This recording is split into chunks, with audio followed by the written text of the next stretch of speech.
এক লোক একটা বটগাছের নিচে শুয়ে শুয়ে তার তরমুজ ক্ষেত পাহারা দিচ্ছিলেন।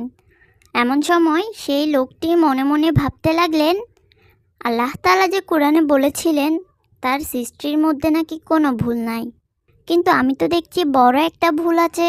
এই বিশাল বড় বটগাছের ফল কত ছোট, আর কত চিকন, আর ছোট একটা গাছে কত বড় বড় তরমুজ ধরেছে। এই কথা ভাবতে ভাবতে সে কখন যে ঘুমিয়ে গিয়েছে সে নিজেও জানে না। হঠাৎ একটা বটফল এসে সেই লোকটির নাকের উপরে পড়ল। সেই লোকটা ধরফর করে ঘুম থেকে উঠে দেখে তার নাক দিয়ে রক্ত বের হচ্ছে।